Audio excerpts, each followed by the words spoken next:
अगर आपकी पूरी फैमिली अपने ही घर में कई सालों के लिए कैद हो जाए, ना डोर्स ओपन हो, ना विंडोज और ना किसी से कांटेक्ट करने का कोई रास्ता हो, लेकिन असली डर तब शुरू होता है जब बारिश के साथ बाहर कुछ ऐसे क्रिएचर्स दिखाई देने लगते हैं जो शायद इस अर्थ के है ही नहीं। अब सवाल ये है कि आखिर उन्हें घर के अंदर कैद किसने किया, और अगर वो बाहर नहीं निकल पाए तो अपने ही घर में सरवाइव कैसे करेंगे। इस mysterious horror survival sci-fi movie की पूरी स्टोरी जानने के लिए चलिए शुरू करते हैं right from the very beginning. Story start होती है जेसन से, जो अपनी वाइफ एनी, बेटे ग्राहम, बेटी रूथ और अपने प्यारे डॉग कैस के साथ एक पुराने से घर में रहता है। जेसन एक इंजीनियर है, लेकिन फिलहाल उसके पास जॉब नहीं है और फैमिली की फाइनेंशियल कंडीशन भी कुछ ठीक नहीं है। एक दिन मौसम अचानक खराब होने लगता है, आसमान में काले बादल छा जाते हैं और बाहर एक टेरिफिक स्टॉर्म आने वाला होता है। जेसन जल्दी से घर वापस आता है। स्टार्टिंग में सब कुछ बिल्कुल नॉर्मल लगता है। फैमिली साथ में ब्रेकफास्ट कर रही होती है और क्रिसमस की प्रिपरेशन की बातें चल रही होती हैं। लेकिन तभी अचानक घर का नेटवर्क कनेक्शन बंद हो जाता है। सबको लगता है कि शायद स्टॉर्म की वजह से ऐसा हुआ हो। एनी जेसन से कहती है कि अब इस पुराने और डैमेज घर में रहना सेफ नहीं है। घर की दीवारों में क्रैक्स आ चुके हैं और चिमनी भी कभी भी गिर सकती है। लेकिन इससे पहले कि वो लोग कुछ और सोच पाते, एक और अजीब चीज होती है। जब फैमिली घर से बाहर निकलने के लिए मेन डोर खोलती है, दरवाजा खुलता ही नहीं है। जेसन को लगता है कि शायद लॉक जाम हो गया हो, लेकिन जब वो बाकी डोर्स और विंडोज चेक करते हैं तो उनके होश उड़ जाते हैं। कोई भी डोर्स और विंडोज नहीं खुल रही थी, यहाँ तक कि गैरेज डोर भी पूरी तरह से लॉक था। जेसन पैनिक में आकर विंडो तोड़ने की कोशिश करता है, लेकिन ग्लास पर सिर्फ क्रैक्स आते हैं, वो टूटता तक नहीं। अब उन्हें समझ आ जाता है कि वो लोग सिर्फ घर में बंद नहीं हुए, बल्कि पूरी तरह से ट्रैप हो चुके हैं। तभी जेसन की नजर सामने वाले घर पर पड़ती है और उसे एहसास होता है कि सिर्फ उसका परिवार नहीं, बल्कि पूरा नेबरहुड इसी तरह से अपने अपने घरों में कैद हो चुका है। लेकिन आखिरकार ये हुआ कैसे? रात होते ही जेसन अपनी फैमिली को समझाता है कि उन्हें पैनिक नहीं करना है। जब तक कोई हेल्प नहीं आती, उन्हें मिलकर इस सिचुएशन का सामना करना होगा। लेकिन जेसन खुद भी अंदर से परेशान था। उसे एनी के पेरेंट्स की चिंता थी, इसीलिए वह उसे समझाता है कि अगर सामने रहने वाले रिचर्डसन अपने घर में ठीक हैं, तो उसके पेरेंट्स भी सेफ होंगे। फिर जेसन एनी को एक गन दिखाता है, जिसे उसने कुछ दिन पहले सीक्रेटली खरीदा था। उसे एक स्ट्रेंज सपना आया था और तभी से उसे लगता था कि फैमिली को किसी भी खतरे के लिए प्रिपेयर रहना चाहिए। एनी पहले नाराज होती है, लेकिन सिचुएशन को देखते हुए वो भी गन चलाना सीखने के लिए तैयार हो जाती है। उस रात जेसन को नींद नहीं आती और वो बाहर बारिश को देखता रहता है। तभी उसके दिमाग में एक आइडिया आता है। वो मेन डोर के लॉक को खोलने की कोशिश करता है, लेकिन तभी उसे एक और डरावनी चीज दिखाई देती है। बारिश का पानी नॉर्मल नहीं था, वो पानी घर के चारों तरफ एक तरह का इनविजिबल बैरियर बना रहा था। जहाँ भी पानी पहुँचता, वहाँ की जगह जैसे पूरी तरह से सील हो जाती। जेसन को अब यकीन होने लगा था कि ये कोई नॉर्मल नेचुरल डिजास्टर नहीं है, इसके पीछे कुछ और ही है। नेक्स्ट डे बारिश रुक जाती है, लेकिन डोर्स और विंडोज अभी भी लॉक थे। अब फैमिली को समझ आ जाता है कि उन्हें बाहर निकलने की होप फिलहाल छोड़नी होगी। जेसन सर्वाइवल प्लानिंग शुरू कर देता है।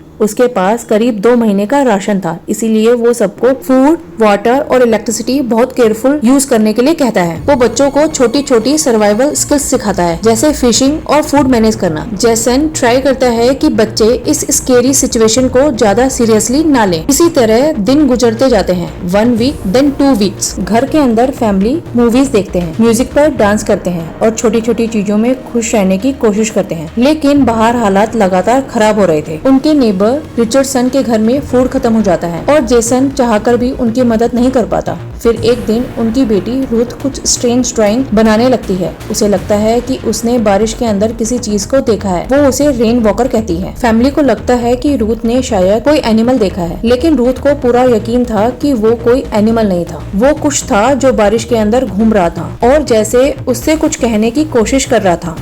कई दिन से एक ही तरह का खाना खाते खाते सभी परेशान हो चुके थे। ऐसे में एनी बिना शुगर के कुकीज बनाकर सबका मूड थोड़ा बेटर करने की कोशिश करती है। डिफिकल्ट सिचुएशन के बावजूद फैमिली छोटी छोटी चीजों में हैप्पीनेस ढूंढ रही थी। रात में जब बच्चे सो जाते हैं तो जेसन और एनी साथ बैठकर मूवी देखते हैं और अपने पुराने दिनों को याद करते हैं। लेकिन तभी उनकी नजर बाहर जाती है, जहाँ एक फॉक्स घूम रही होती है। इसका मतलब साफ था, सिर्फ इंसान ही नहीं बल्कि वाइल्ड एनिमल भी अब शहरों की तरफ लौटने लगे थे। यानी जो कुछ उनके साथ हो रहा था उसका असर शायद पूरी दुनिया पर था। अगले दिन क्रिसमस आता है। हालात खराब होने के बावजूद फैमिली छोटे छोटे गिफ्ट्स के साथ क्रिसमस सेलिब्रेट करती है। एनी को सबसे खास गिफ्ट मिलता है, उसका घर में उगाया पहला टमाटो। लेकिन यह खुशी ज्यादा देर तक नहीं टिकती। कुछ ही देर बाद रूथ देखती है कि मिसेस रिचर्डसन जमीन पर गिर चुकी हैं। भूख और कमजोरी ने उनकी हालत इतनी खराब कर दी थी कि वो अब बची नहीं। जेसन और एनी समझ जाते हैं कि अगर हालात ऐसे ही रहे तो अगला नंबर किसी का भी हो सकता है। इसी बीच जेसन को एक और झटका लगता है। उनका डॉग कैश की मेडिसिन भी खत्म हो जाती है। वह जानता है कि कैश बहुत दर्द में है, लेकिन बाहर जाकर मेडिसिन लाने का कोई रास्ता नहीं था। फिर एक दिन अचानक रूथ की नींद खुलती है। उसे बाहर से एक अजीब आवाज सुनाई देती है। जैसे ही वो विंडो से बाहर देखती है, सूजन अचानक भागते हुए उनकी विंडो से टकराती है। उसकी पूरी बॉडी खून से लथपथ थी। वो किसी तरह उनसे हेल्प मांगने की कोशिश करती है, लेकिन तभी सूजन उन्हें सिर्फ एक बात कहती है कि मुझे बचा लो, और अगले ही पल कोई इनविजिबल फोर्स उसे अंधेरे में खींच ले जाती है। अब जेसन और उसकी पूरी फैमिली समझ जाती है कि बाहर सिर्फ कोई नेचुरल डिजास्टर नहीं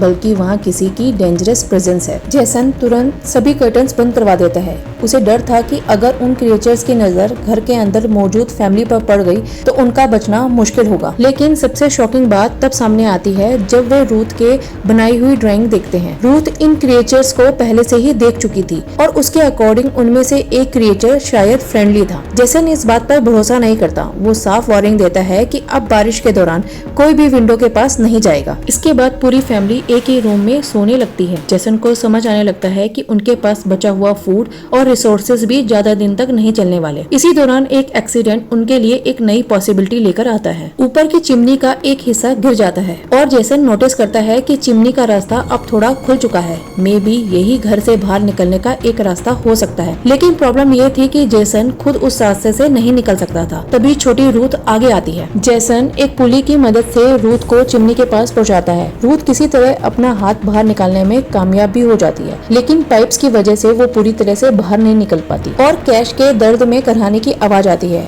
उसकी मेडिसिन खत्म हो जाती है और उसका दर्द लगातार बढ़ता जाता है। जेसन समझ जाता है कि अब कैश को इस सफरिंग से बचाने का एक ही रास्ता बचा है। वह बच्चों को दूसरे रूम में भेजता है और टीवी की आवाज पूरी तरह से तेज करने के लिए बोलता है। फिर जेसन अपनी गन लेकर कैश के पास जाता है और अपने ही हाथों से उसे दर्द से हमेशा के लिए आजाद कर देता है। लेकिन कैश को खोने के बाद जेसन पूरी तरह से टूट जाता है, क्योंकि वह सिर्फ उसका डॉग नहीं था, वो उसका फैमिली का हिस्सा था। कैश को खोने के बाद एनी चाहती थी कि बच्चों के सो जाने के बाद उसकी बॉडी को जला दिया जाए, लेकिन जेसन जानता था कि उसके सामने सबसे बड़ी प्रॉब्लम अब फूड स्टोरेज की है। इसीलिए मजबूरी में उसे कैश की बॉडी को खाने के लिए प्रिजर्व करना पड़ा। यह फैसला दोनों के लिए बेहद पेनफुल था, लेकिन सर्वाइवल के लिए उनके पास कोई दूसरा ऑप्शन नहीं था। अब जेसन की अगली चिंता थी, जब यह फूड भी खत्म हो जाएगा तब क्या होगा। तभी उसकी नजर बाहर घूम रही उसी फॉक्स पर पड़ती है और उसे एक आइडिया आता है। वह अपने बनाए हुए पुलिस सिस्टम की मदद से मीट का एक पीस बाहर पहुंचाने की कोशिश करता है ताकि फॉक्स को ट्रैप किया जा सके। लेकिन अचानक लाइटनिंग होती है और फॉक्स वहां से भाग जाती है। कुछ दिन और बीतते हैं, लेकिन फैमिली अभी भी उसी घर में कैद थी। एक दिन रूथ खिड़की के पास अपना प्लांट रखती है, तभी अचानक बारिश शुरू हो जाती है और जेसन सबको विंडो कवर करने के लिए कहता है, लेकिन रूथ का प्लांट वहीं रह जाता है। जैसे ही वो उसे लेने जाती है, एक बिग मॉन्स्टर अचानक विंडो पर हमला कर देता है। उसकी सिर्फ शैडो देखकर ही पूरी फैमिली डर जाती है। जेसन सबको बिल्कुल शांत रहने के लिए कहता है और मॉन्स्टर के जाने के बाद रूथ को संभालता है। अब कई महीने बीत चुके थे और घर का राशन लगभग खत्म हो गया था। हंगर की वजह से रूथ की जेसन और एनी से बहस हो जाती है। दूसरी तरफ ग्रहम भी समझ चुका था कि अब सिचुएशन बहुत खराब है, लेकिन इसी सिचुएशन ने जेसन को एक नया आइडिया दिया। वो एक बैटर ट्रैप और पुलिस सिस्टम तैयार करता है और उसमें मीट का टुकड़ा लगाकर उसे चिमनी के रास्ते बाहर पहुंचाता है। इस बार एक छोटी फॉक्स मीट खाने आती है, लेकिन जेसन उसे पकड़ नहीं पाता। वो उस ट्रैप को बार बार इम्प्रूव करता है और आखिरकार एक दिन फॉक्स को पकड़ने में कामयाब भी हो जाता है, लेकिन उसे ऊपर खींचते वक्त रोप टूट जाती है और फॉक्स के साथ उसका पूरा हंटिंग सेटअप भी नीचे गिर जाता है। जेसन फिर से एक नया ट्रैप बनाने लगता है। हालात इतने खराब थे कि उसने 3 दिन तक कुछ नहीं खाया था। एनी उसे जबरदस्ती खाना खिलाती है और खाना खाते आते ही जैसन को एक नया आइडिया आता है। शायद उन्हें बड़े एनिमल्स की जगह छोटे एनिमल्स से शुरुआत करनी चाहिए। इस बार उसका ट्रैप काम कर जाता है और वो एक स्क्वायरल पकड़ने में सफल हो जाता है। कई महीनों बाद पहली बार फैमिली को थोड़ी राहत मिलती है। अब उन्हें फूड के लिए नई तरीके खोज लिए थे। जैसन और एनी घर के एक हिस्से की फ्लोर हटाकर वहीं वेजिटेबल ग्रो करना भी शुरू कर देते हैं। लेकिन एक चीज उन्हें पता थी कि यह सर्वाइवल कितने समय तक चलेगा, किसी को नहीं मालूम था। धीरे धीरे आसपास के लगभग सभी लोग भूख और हालात की वजह से खत्म हो चुके थे, लेकिन जैसन की फैमिली किसी तरह से सरवाइव कर रही थी। जैसन रोज चिमनी के रास्ते एनिमल्स ट्रैप करता और ग्रेहम, एनी और रूथ प्लांट की देखभाल करते। इसी तरह उनकी जिंदगी आगे बढ़ती रही। फिर एक दिन अचानक घर की इलेक्ट्रिसिटी भी पूरी तरह से चली जाती है, लेकिन अब तक ये फैमिली हर सिचुएशन के लिए तैयार हो चुकी थी। अब देखते ही देखते इस घर की चारों दीवारों के अंदर पूरे 5 साल गुजर जाते हैं। इन 5 सालों में एनी की खेती काफी बढ़ चुकी थी, ग्राहम और रूथ बड़े हो चुके थे और जेसन ने अपने ट्रैप को भी ऑटोमेटिक बना लिया था। बाहर की दुनिया भी पूरी तरह से बदल चुकी थी। इंसानों की एब्सेंस में आसमान साफ हो चुका था। सड़कों और हाउसेस के आसपास जंगल उग गए थे और वाइल्ड एनिमल्स अब बिना किसी डर के हर जगह घूम रहे थे। लेकिन घर के अंदर एक नई प्रॉब्लम बढ़ रही थी। ग्राहम जैसे जैसे बड़ा हो रहा था, उसका फ्रस्ट्रेशन भी बढ़ रहा था।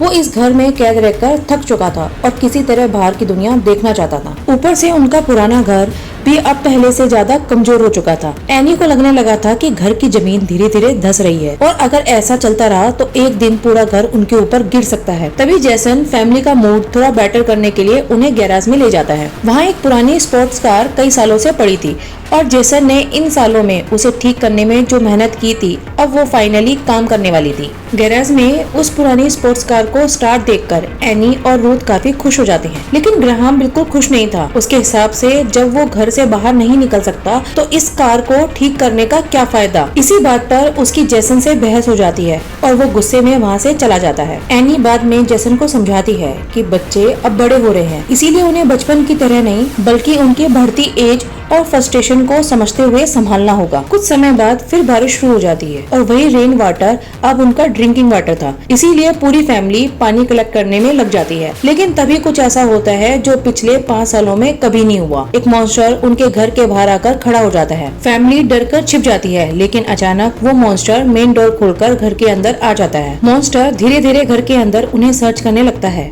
और जहाँ से भी वो गुजरता है वहाँ सब कुछ बर्बाद होने लगता है। उसकी बॉडी में इतनी भयानक ठंड निकल रही थी कि प्लांट जमकर खराब होने लगते हैं। मिट्टी बर्बाद हो गई थी और आसपास का पानी तक फ्रीज होने लगा था। एनी अपनी सालों की मेहनत बर्बाद होते देखकर गुस्से में जेसन से गन मांगती है, लेकिन गन ऊपर वाले रूम में थी और वहाँ जाना पॉसिबल नहीं था। तभी मॉन्स्टर को बाहर से उसके साथियों की आवाज सुनाई देती है और वो घर से बाहर चला जाता है। दरवाजा खुला देखकर ग्राहम तुरंत बाहर जाने की कोशिश करता है, लेकिन जेसन उसे पकड़कर रोक लेता है। दोनों के बीच फिर बहस होती है क्योंकि ग्राहम किसी भी कीमत पर इस घर से बाहर निकलना चाहता था, लेकिन जेसन जानता था कि बाहर जाना कितना डेंजरस है। आखिर सुजैन के साथ क्या हुआ था वो सब अपनी आंखों से देख चुके थे। तभी रूथ एक शॉकिंग बात बताती है। मॉन्स्टर अपने साथ जो पानी घर के अंदर लाया था उसका टेस्ट बिल्कुल समुद्र के पानी जैसा था। रूथ अपनी बुक्स में समुद्र से जुड़े पुराने क्रिएचर के बारे में पढ़ती है और जेसन को बताती है कि शायद मरमेड्स, क्रैकन और बाकी सी मॉन्स्टर सिर्फ स्टोरी नहीं है। हो सकता है कि ये क्रिएचर्स एलियंस नहीं हो बल्कि अर्थ के ही असली क्रिएचर्स हो जो अब अपने नेचुरल हैबिटेट से बाहर हट चुके हैं। जेसन को इस बात पर अभी भी भरोसा नहीं होता, लेकिन तभी एनी नोटिस करती है कि उसके सारे प्लांट्स भी उसी समुद्री पानी की वजह से बर्बाद हो चुके हैं। इसी बीच जेसन के ऑटोमेटिक ट्रैप में एक छोटा सा फेरेट फंसकर घर के अंदर आ जाता है। रूथ उसे छुड़वाकर प्यार करने लगती है, लेकिन अचानक वह डरकर रूथ को काट लेता है। जेसन तुरंत उस फेरेट को खत्म कर देता है, लेकिन अब रूथ की हालत बिगड़ने लगती है और उसे एंटीबायोटिक्स की जरूरत होती है। जेसन को समझ नहीं आता कि मेडिसिन आएगी कहां से। अगले दिन फ्रस्ट्रेशन में वो गैरेज की कार स्टार्ट करके बार बार गैरेज डोर में टक्कर मारता है, लेकिन डोर नहीं खुलता। इस कोशिश में जेसन खुद घायल हो जाता है। तभी उसे अचानक याद आता है कि पिछले 5 सालों से घर की जमीन लगातार धंस रही है। वो तुरंत फ्लोर खोदना शुरू कर देता है। एनी और ग्राहम को लगता है कि जेसन अपना होश खो चुका है। फाइनली जेसन टॉयलेट के नीचे सीवर लाइन तक पहुंच जाता है और सबसे इंटरेस्टिंग बात, यह सीवर सिस्टम पूरे नेबरहुड के हाउसेस से कनेक्ट था, लेकिन रास्ता इतना छोटा था कि जेसन खुद उसमें से नहीं जा सकता था। तभी एनी को एक बात याद आती है कि रिचर्डसन का ग्रैंडसन डेंटिस्ट था और अगर ऐसा था तो शायद उनके घर में रूथ के लिए जरूरी एंटीबायोटिक्स अभी भी मौजूद हो सकते हैं। रूथ की जान बचाने के लिए अब एंटीबायोटिक्स जरूरी थे, इसीलिए एनी ने रिचर्डसन के घर जाने का फैसला किया। जेसन शुरुआत में इसके खिलाफ था, लेकिन कोई दूसरा रास्ता नहीं था, इसीलिए वो एनी के लिए एक वॉकी टॉकी और कैमरा सेटअप तैयार करता है, ताकि अगर रास्ते में कोई प्रॉब्लम आए तो वो जेसन और ग्राहम को तुरंत पता चल जाए। एनी धीरे धीरे सीवर टनल से रिचर्डसन के घर पहुंच जाती है, लेकिन अंदर का नजारा देखकर उसके होश उड़ जाते हैं। मिस्टर एंड मिसेस रिचर्डसन की सड़ी हुई लाश वहीं पड़ी थी। एनी को उनकी हालत देखकर शॉक लगता है, लेकिन तभी उसे एंटीबायोटिक्स की एक बोतल मिल जाती है। वो जैसे ही वापस लौटने लगती है, बाहर फिर से टोरेंशियल रेन स्टार्ट हो जाती है और इसी के साथ सीवर में भी पानी भरने लगता है। तभी रिचर्डसन के घर में एक मॉन्स्टर घुस आता है। एनी वापस उसी रास्ते से पानी के अंदर तैरते हुए आगे बढ़ने लगती है, लेकिन मॉन्स्टर भी उसका पीछा करते हुए टनल में आ जाता है। एक मोमेंट के लिए लगता है कि एनी अब नहीं बचेगी, लेकिन वो अपने साथ जेसन की गन लेकर गई थी। वो मॉन्स्टर पर कई गोलियां चला देती है और उसी वक्त जेसन उसका हाथ पकड़कर उसे बाहर खींच लेता है। मॉन्स्टर टनल से बाहर न आ पाए, इसीलिए जेसन भारी पत्थर गिराकर उस रास्ते को हमेशा के लिए बंद कर देता है। एनी जल्दी से रूथ को एंटीबायोटिक्स देती है और कुछ समय बाद रूथ की हालत बेहतर होने लगती है, लेकिन अब एक नई प्रॉब्लम सामने थी। मॉन्स्टर को पता चल चुका था कि इस घर में इंसान अभी भी जिंदा है। ग्राहम का मानना था कि अब उन्हें मॉन्स्टर को खत्म करके घर से बाहर निकलना चाहिए। जेसन इस आइडिया को बहुत रिस्की मानता था, लेकिन एनी भी समझ चुकी थी कि वो हमेशा इस घर में चिपकर नहीं रह सकते। फाइनली पूरी फैमिली मिलकर घर के अंदर ट्रैप्स और हंटिंग सेटअप तैयार करने लगते हैं। लेकिन जिस दिन उन्हें मॉन्स्टर का इंतजार था, उससे पहले ही घर में अचानक पानी भरना शुरू हो जाता है।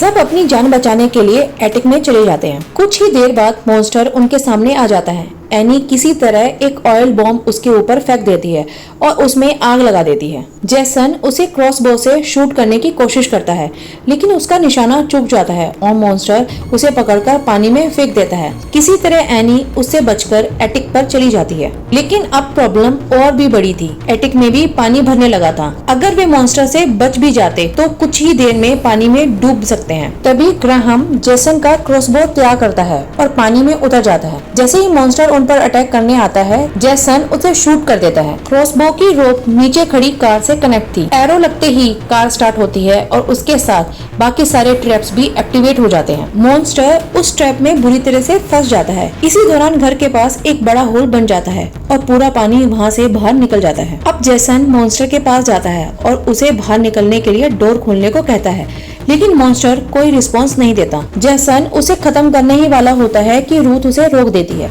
वो कहती है कि अगर उन्होंने इसे मार दिया तो शायद वो कभी बाहर नहीं निकल पाएंगे। जेसन ध्यान से मॉन्स्टर को देखता है और उसे एहसास होता है कि वो क्रिएचर भी उतना ही स्केर्ड है जितना उसकी फैमिली थी। तभी उसे रूथ की पुरानी बात याद आती है। उसने कहा था कि इस मॉन्स्टर में से एक फ्रेंडली है। अब जेसन को पूरी सच्चाई समझ आने लगती है कि ये मॉन्स्टर एलियंस नहीं थे, ये इसी अर्थ के क्रिएचर थे, बस इंसानों की दुनिया से अलग, समुद्र की गहराई में रहने वाले। इंसानों ने सालों तक नेचर पर कब्जा किया, जंगल काटे, समुद्र को पॉल्यूटेड किया और बाकी क्रिएचर की जगह भी अपनी समझ ली। शायद ये मॉन्स्टर उन्हें मारने नहीं बल्कि अपना घर वापस लेने आए हैं। ये समझते ही जेसन मॉन्स्टर की रस्सी काट देता है और अपना वेपन भी नीचे रख देता है। मॉन्स्टर कुछ नहीं करता बल्कि वो खुद घर का दरवाजा खोल देता है और फिर 5 साल बाद पहली बार जेसन और उसकी पूरी फैमिली अपने घर से बाहर कदम रखते हैं। लेकिन बाहर निकलते ही बाकी सारे मॉन्स्टर उन्हें चारों तरफ से घेर लेते हैं। तभी वही मॉन्स्टर जिसे जेसन ने आजाद किया था बाकी क्रिएचर्स को रुकने का इशारा करता है और सारे मॉन्स्टर बिना कुछ किए वापस समुद्र की तरफ चले जाते हैं। अगले ही मोमेंट जेसन और उसकी फैमिली के सामने उनका पूरा घर टूटकर समुद्र में समा जाता है। जिस घर में उन्होंने 5 साल तक सर्वाइवल किया, अब वो वहाँ था ही नहीं। पूरा टाउन एक घने जंगल में बदल चुका था। हर तरफ पेड़ पौधे और जंगली जानवर थे। अब मॉन्स्टर भी वापस समुद्र में जा चुके थे। तभी जेसन की नजर उसी पड़ोसी की बोट पर पड़ती है। वो अपने जरूरी सामान को बोट में रखते हैं और पूरी फैमिली के साथ एक नई जिंदगी की तलाश में समुद्र की तरफ निकल जाते हैं। असल में उनका बचना शायद सिर्फ डेस्टिनी नहीं था, उन्होंने उस मॉन्स्टर की जान बख्शी थी और बदले में मॉन्स्टर ने उनकी जान बख्श दी थी। इंसानों को लगता था कि ये क्रिएचर उनके दुश्मन है, लेकिन शायद वो भी सिर्फ अपना घर वापस लेने आए थे। यहाँ पर यह मूवी हमें एक स्ट्रॉन्ग मैसेज देती है। इंसानों ने जंगल काटकर वहाँ बिल्डिंग बनाई, फिर उन्हीं जगह पर छोटे छोटे गार्डन बनाकर उन्हें लग्जरी कहने लगे, जबकि असली लग्जरी तो वही खुली और अनटच्ड नेचर है। और इसी के साथ ये मूवी यहाँ पर एंड होती है। अगर आपको हमारी ये स्टोरी टेलिंग पसंद आई हो तो वीडियो को लाइक और चैनल को सब्सक्राइब जरूर करें और ऐसी ही इंटरेस्टिंग मूवीज और वेब सीरीज की कहानी के लिए हमारे साथ जुड़े रहिए। See you in the next story. Until then take care and good bye.